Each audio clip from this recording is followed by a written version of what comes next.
Hello everyone, and now welcome to a 1v1 matchup here on Northern Isle between TiesioG and War3 hero FQQ, commonly known as FQQ. This human versus orc matchup as the human player spawning in the teal trunks going up against orc spawning in the red trunks. Teal versus red here on Northern Isle as we are opening things up with a Farseer Headhunter going up against Archmage and Footman. And what was this? The Archmage was actually sped built, so that Altar of Kings was built quickly by more than one peasant, and now is going to try and engage against this other hero here. All right, both sides do deal a little are very comparable to each other. Archmage trying to put in some pressure or perhaps do a little bit of deny before any of these additional units make their way out onto the battlefield. All right, there's a little bit of an exchange between the two. The wolves actually getting in front and now causing problems for that Archmage, who is just simply trying to retreat. We see an Arcane Vault is being built here as FQQ has not built a single production building yet. Are we going to be going into a fast tier 2? Yes, we are. But same thing for the orc player. Both sides going for fast tech to tier 2. The difference being, though, is that Ty has a war mill, doesn't have his voodoo lounge as of yet, but does have a barracks, so is able to train out some units. Farseer still coming back around to try and catch up to that Archmage. Archmage has not done anything at all, has not even chosen Blizzard or Water Elementals for its ability. The Archmage is going to be forced to retreat back as we are now looking at a blacksmith being built coming in from FQQ. All right, interesting choices going for a blacksmith. I don't see a barracks, so it's not going to be rifleman as of yet. And I don't see... Oh, there's Blizzard now trying to rain down, stopping any of this mining underway as the Farseer says, "Get out of my house." And the Spirit Wolf is going to be doing a little bit of chasing again. Farseer has a bit of experience. Meanwhile, the Archmage has absolutely none and will not be able to gain all that much unless it does creeping alongside a fair number of militia. With that said, it looks like though that's exactly where we're going to be seeing here, a fair number of militia making their way out onto the battlefield. Archmage picking up a Boots of Speed, Staff of Teleportation, and trying to join in on the battle. Militia fighting to their death here as we're looking at one Troll Trapper and the Ogre Magi now taken down. Final Tuskar Warrior will fall. Archmage will get to level 3 here as we're looking at a Scroll of the Beast, not necessarily the item that he was looking for, but he will take it. Farseer in the middle portion of the map now trying to make its way back off to the north here. Tech to tier 2 is nearly done, but with no production buildings here, what can FQQ really do to fend off this attack? Farseer going to be coming around the side, perhaps try to cast some Blizzard down across those units. No, sees that the Archmage, or sees that the Farseer and some other units are all right there and doesn't want to have any damage stick onto that Archmage just quite yet. Farseer perhaps a bit concerned about what the Archmage can do. Boots of Speed now charging back down to the south here as we are going to be looking at another round of Blizzard across all of these units most likely. Farseer during this time says, you know what, I can get an economic advantage by creeping and get more experience as well. That's what I'll be doing, trying to clean things up. Down to the south here, Blizzard, well, I'm cleaning things up here. Farseer now being forced to retreat back, but during this time the Farseer is able to still do a fair amount of creeping. Archmage trying to, well, disrupt more and more mining. As you can see, Blizzard is raining down onto some of these orc burrows, taking a little bit of damage with them. That damage does start to rack up, and that is something that the orc player does have to be aware of, knowing that losing an orc burrow or two would set him back significantly. Archmage deciding to, well, perhaps go after some of these buildings again, as the Tauren Chieftain will be making its way out momentarily. Farseer sitting at level 3, level 2 Dire Wolves with Critical Strike, gonna try and, well, pester this Archmage and make him move away. We are now going into triple Arcane Sanctum as the Farseer is able to teleport back. I've rarely seen triple Arcane Sanctums off of a single gold mine here, so it looks like it could be mass Spellbreakers as the strategy. A couple of Priest and Spellbreakers could be used here. One thing I'm not quite sure about is why wouldn't you use the Blacksmith and train up those weapon upgrades earlier on if or even have the blacksmith at all, as we now see the Mountain King joining in on the fight. Tauren Chieftain creeping out this 5-4-4 creep camp by his lonesome self. The Farseer opting to do a little bit of harassment, as this will get the Tauren Chieftain to level 2. Mountain King Archmage, level 2, level 1, going up against the Farseers, level 3, level 2 now. And the Orc player has to be wondering, what is the game plan coming in from the human player? He hasn't seen all that much at all, and we're looking at, well, still not that many units being trained. We're currently getting the Priest Adept training, and we've double queued up the Spellbreakers, even though there's 2 Arcane Sanctums that are not currently doing anything at all. All right, Mountain King looking to finish off this Ogre Magi. Is the Mountain King going to get the last hit there? Yes, he does. He's going to be able to pick up that Pure Up of Vitality and now try to finish off the last remaining units. Stormbolt onto that Wolf as well to remove that harassment from play.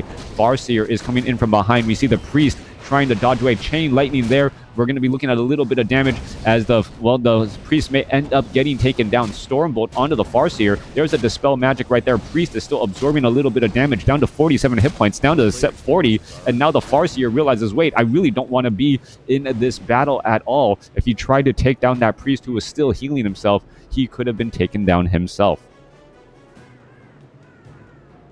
All right.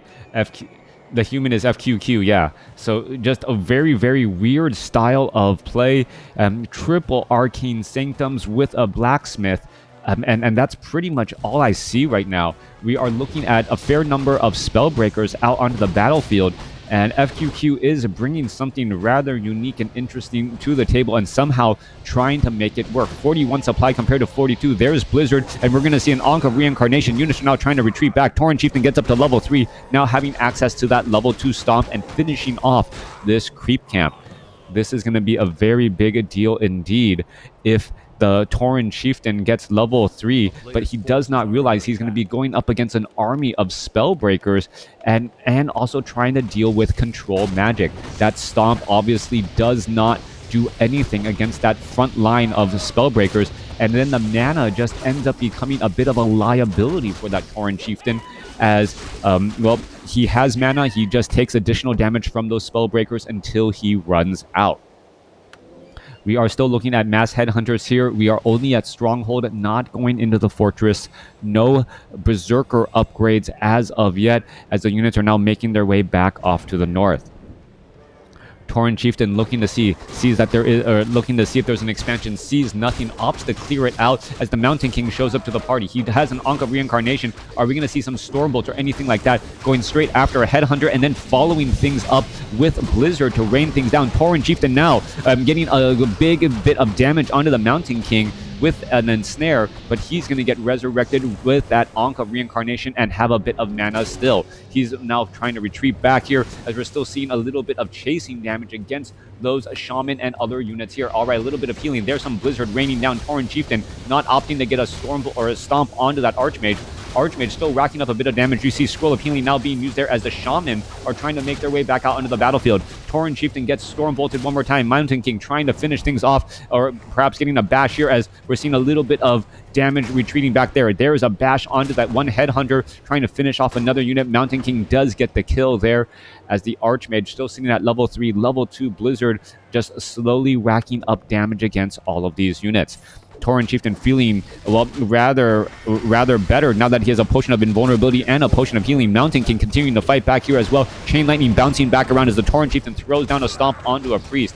A number of Spellbreakers trying to finish off the remaining Raiders. All the Priests are going to get taken down, and once all the Priests are taken down, well, that is going to be a bit of sticking damage as suddenly this human army has nothing to really heal up any of this damage once more. Archmage really needs to get to level 2 for level 2 Brilliance Aura. Meanwhile, we see Wind Riders joining out here onto the battlefield, and the Wind Rider transition is mainly because there is no water elementals. All right, we're looking at Headhunters also getting taken down as well. Are we going to get a bash? Farseer trying to get away, down to 13 hit points. It's forced to retreat back as we're looking at a low hit point Priest trying to stay alive, but the Spear of the Wind Rider will find its target. Meanwhile, Mountain King Coming back down to the south, trying to heal, trying to go after those units, gets up to level 3, has a little bit more mana. Farseer down to 108 or 9 hit points, down to 90, as the Tauren Chieftain could end up getting surrounded. No, not going to get surrounded there, as we're still seeing some control magic, turning those dire wolves to the other side. Kodo Beast wants to eat up a Spellbreaker, not going to be able to do that at all, as we see Sorceresses now joining in on the battlefield. All right, triple Arcane Sanctum, but really only 2 of them have been in constant production most of the time, as we're about to lose this Great Hall. FQQ with an Unorthodox opening up with Arcane Vault, Ultra of Kings, no Barracks, and then a Blacksmith, now going in the triple Arcane Sanctum and just cranking out Spellbreakers, Sorceresses, and Priest. However, the expansion is not yet up and operational, so it has to slow down that production for just a little bit. Now, Orc has started transitioning into mass Kodo Beasts and with a Shamans and a Wind Rider. Not sure if that is going to work out well against the current unit combination, as the Kodo Beasts, though, don't have to worry about any piercing damage. Normally, it's the Riflemen and Water Elementals that are able to eat through these 1,000 hit point behemoths using that bonus piercing damage. The Spellbreakers and the Sorceresses are not going to be dealing any bonus damage against those units, and the Kodo Beast may actually be able to dine and dash, so to speak, chomp on a Spellbreaker and get away. So both sides are trying to adopt to this new style of play that FQQ is forcing against the Orc. Mountain King still seen at level 3. This is more of just trying to get in additional experience and additional items and gold. As you can see, those skeletal warriors are popping up every time a skeleton is revealed down. This web spinner does end up summoning up a new skeleton creep, and once that skeleton creep is it still is considered a creep and does actually provide gold and experience. Expansion in a little bit of duress here. We can see those dire wolves, which most likely will be controlled magic here in just a moment. Flying Machine joining in out on the battlefield. Sorceresses trying to cast slow across all of those Kodo Beasts. A couple of Stormbolts going down as well as the engagement is getting away. All right, control magic followed by Purge. Remove those dire wolves from position as the Tauren Chieftain lands a big stomp across the backside here, going after the Priest now. All right, the stomp going after all of those casters in that back line. Kodo Beast one has in a belly, 2 has a belly, as the Kodo Beast here has room in its belly, but not chasing or going after any of those units just quite yet. Purge now onto the Archmage.